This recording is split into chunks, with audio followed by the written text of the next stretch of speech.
Di antara kabut yang menyelimuti pegunungan Priangan, tersimpan sebuah dunia yang nyaris terlupakan. Sebuah kisah yang tak akan kalian temukan dalam buku-buku sejarah di sekolah.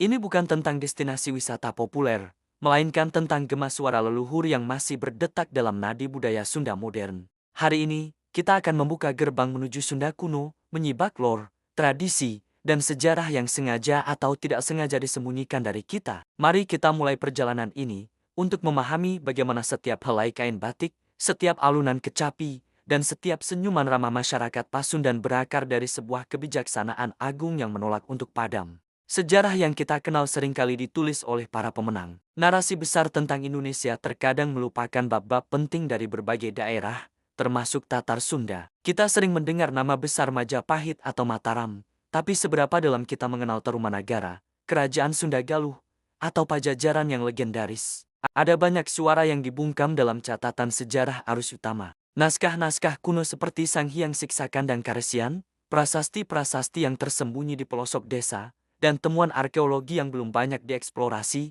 semuanya menyimpan potongan puzzle dari sebuah peradaban yang gemilang. Mengapa lore ini seakan memudar? Ada banyak faktor. Gelombang kolonialisme membawa perubahan drastis, meminggirkan sistem kepercayaan dan pemerintahan lokal. Proses Islamisasi yang damai namun transformatif juga turut mengubah lanskap budaya dan spiritual. Ditambah lagi dengan migrasi, perubahan politik pasca kemerdekaan, dan modernisasi yang tak terelakkan, banyak tradisi lisan mulai kehilangan pewarisnya. Kisah-kisah agung itu perlahan surut, tergantikan oleh narasi baru yang lebih dominan.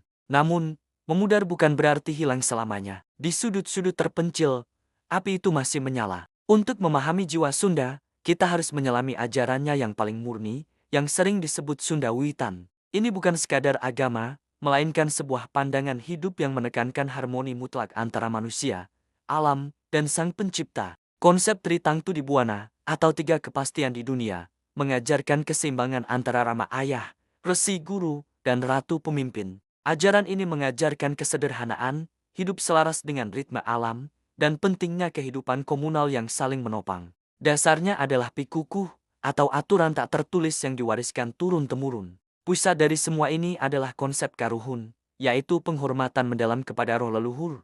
Bagi orang Sunda, leluhur bukanlah sekadar kenangan, melainkan penjaga, penuntun, dan sumber kebijaksanaan yang selalu hadir.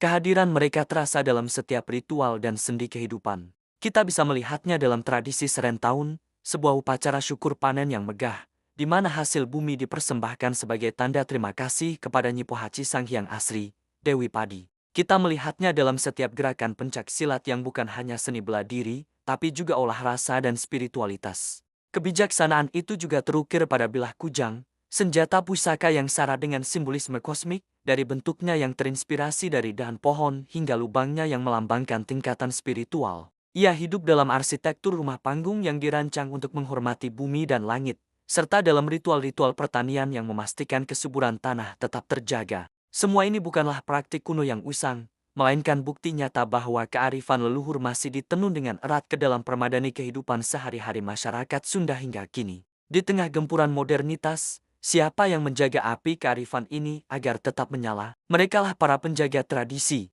para tetua di kampung-kampung adat seperti Ciptagelar, Kampung Naga, atau Baduy, yang dengan setia menjalankan pikukuh warisan karuhun. Para juru kunci atau kuncen yang merawat situs-situs suci dan makam leluhur, menjadi jembatan antara dunia kini dan masa lampau. Ada juga para dukun pengobatan tradisional, atau balian, yang ilmunya berasal dari pemahaman mendalam tentang khasiat tanaman dan energi alam. Tentu saja, ada para pemangku agama Sunda Wiwitan yang terus memimpin ritual dan menjaga ajaran murni leluhur. Namun, semangat ini tidak hanya hidup di kalangan para sepuh.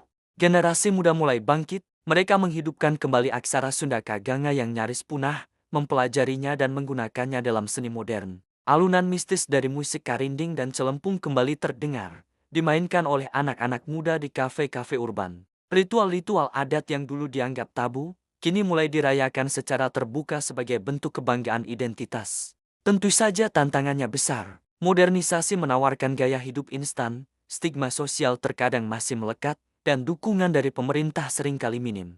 Tapi luar biasanya, tradisi ini menunjukkan ketahanan yang menakjubkan. Ia beradaptasi, berevolusi, namun intinya tetap sama. Lalu, Apa relevansinya semua ini untuk kita di dunia modern? Kearifan Sunda kuno menawarkan nilai-nilai universal yang sangat kita butuhkan saat ini. Ajaran tentang keseimbangan alam, atau gunung tuh meunang dilebur, lebak tuh meunang diruksak yang berarti gunung tak boleh dihancurkan. Lembah tak boleh dirusak adalah prinsip ekologi dan keberlanjutan yang jauh lebih tua dari gerakan lingkungan modern. Spiritualitasnya yang sederhana, yang tidak memerlukan bangunan megah tapi cukup dengan hati yang terhubung dengan alam semesta, menawarkan kedamaian di tengah hiruk-pikuk dunia. Konsep hidup komunal dan gotong royong adalah penawar bagi individualisme yang semakin mengikis rasa kebersamaan kita. Kisah Sunda adalah cerminan dari ribuan kisah lain di seluruh Nusantara dan dunia. Setiap budaya memiliki kearifan leluhurnya sendiri, sebuah perpustakaan agung yang berisi pengetahuan tentang cara hidup yang berkelanjutan, seimbang, dan bermakna. Melestarikan kebijaksanaan ini bukan hanya tugas satu suku atau bangsa, tapi tanggung jawab kita bersama sebagai umat manusia. Ini adalah warisan dunia yang tak ternilai harganya. Oleh karena itu, mari kita mulai perjalanan ini. Kenali kembali akar budaya kita masing-masing. Dengarkan kembali bisikan para leluhur. Karena di dalam kisah-kisah yang terlupakan itu, mungkin kita akan menemukan kunci untuk menyembuhkan budaya kita, dan bahkan menyembuhkan dunia. Terima kasih sudah menemani perjalanan ini hingga akhir.